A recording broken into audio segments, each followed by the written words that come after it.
So, the NBA is in a great place talent-wise. For the first time in a long time, there's a ton of parity in the league. Over the last 4 seasons, there have been 4 different NBA champions, something that hasn't happened since the late 70s. And as more and more talent enters the league, I expect this trend to continue. Even with all the parity in the league, we can still separate the title contenders from those not title contenders. What if I told you I expect a new title contender to formulate next season? A new team that the NBA is gonna have to fear. It's not the Clippers, it's not the Lakers, it's not the Warriors, it's not the Celtics, the Bucks, the Nets, it's none of those teams. The new team that I expect to make that leap is the New Orleans Pelicans. What is going on, everybody? So, back again with another video. The New Orleans Pelicans have rebuilt their team in a short amount of time. They have acquired so much talent, from shot creators to defensive monsters.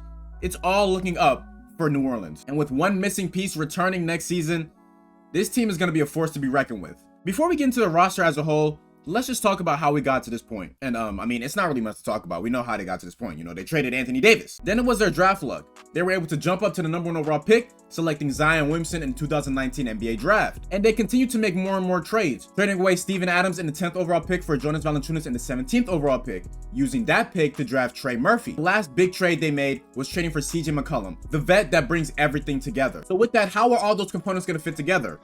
Well, now we got to talk about each player individually. Please like the video, bro, and subscribe. Come on, man.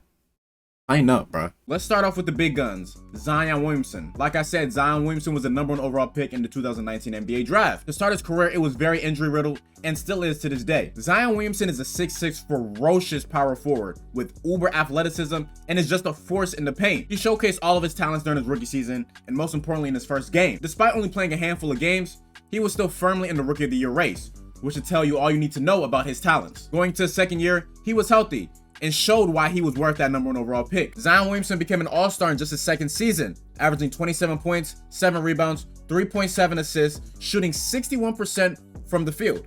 I just want you guys to know how crazy that is, because at 20 years old, Zion Williamson was an all-star. He averaged 27 points at 20 years old. That's insane. But of course, like we talked about, Zion had some injury issues, and those creeped into his third season as he didn't play at all. Because he wasn't playing, there were a lot of rumors put on his name, talks of him wanting to leave and him not liking the culture and place in New Orleans, yada yada yada. All of that was shut down though, as he did sign a 5-year max extension, and he's looking to come back next year bigger and better. Okay, maybe not bigger because like he's already never mind. Zion is their #1 option. That's clear.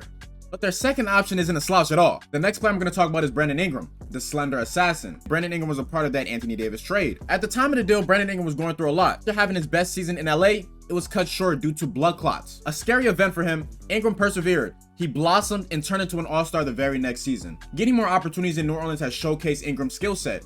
Like I said, he's a slender wing that can score the ball from anywhere. He can play make and defend. He made the playoffs for the first time ever this season, averaging 27 points, 6 rebounds, and 6 assists against the #1 seeded Phoenix Suns. He was being defended by Mikal Bridges, who came in second in Defensive Player of the Year voting. Zion might be the team's #1 option, but I truly believe that Brandon Ingram is the go-to scorer in the clutch. Moving to the third player that completes this big three, it's the recently acquired CJ McCollum. The Pelicans made a choice to pounce on an opportunity to acquire CJ McCollum. A steady 20-point per game guy, CJ McCollum had career-high numbers in New Orleans. He was playing a lot of lead guard for the Pelicans this year and succeeded in that role. At times when the Pelicans needed a bucket, he was their go-to guy, and his veteran presence was really felt throughout the entire organization. CJ McCollum immediately embodied what it was to be a Pelican. He embodied New Orleans as a culture, and it showed through his play and through the team's play. I envision him to be the glue guy, the piece that brings everybody together, and a key component to what makes the Pelicans scary, in my opinion. But that isn't it for the Pelicans, because they still have guys like Jonas Valanciunas, who was recently acquired,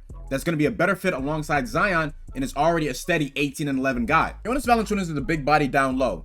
He's a great paint presence, has the post-up game, is a tenacious rebounder, and showed some playmaking chops last season. The only question mark I have about him is his rim protecting ability, but I feel like the Pelicans will be okay. The Pelicans also drafted a duo of wings in Herb Jones and Trey Murphy. Herb Jones shined the brightest of the two, showing major defensive chops in just his rookie season. It's a reason why he's garnered the nickname Not on Herb. He has the ability to lock down multiple positions, and his long wingspan gives him that ability to steal passes and swat shots. Trey Murphy is the ultimate glue guy. A 6'9" wing that shot 38% from 3 this past season. He's going to be a great plug-and-play guy. Another great component that was added into the CJ McCollum trade is Larry Nance Jr. Being a Cavs fan, I noticed Larry Nance Jr.'s versatility the most. He's super athletic, rebounds well, and is just a guy that always looks to make the right play. The biggest question surrounding him is his health and if he can stay on the court. There's also Dyson Daniels, who they took with the 8th overall pick, and if he can play similar to how Josh Giddey played for the Oklahoma City Thunder, man, what a pick this will be. Lastly, we got to talk about the coach that brings everything together in Willie Green. Willie Green is a former NBA player who spent his last couple years in Phoenix, soaking up as much information he could get from Monty Williams. Willie Green implemented culture in New Orleans. He backed his players and let them play to their strengths. He's the definition of a player's coach. He's loved throughout the league,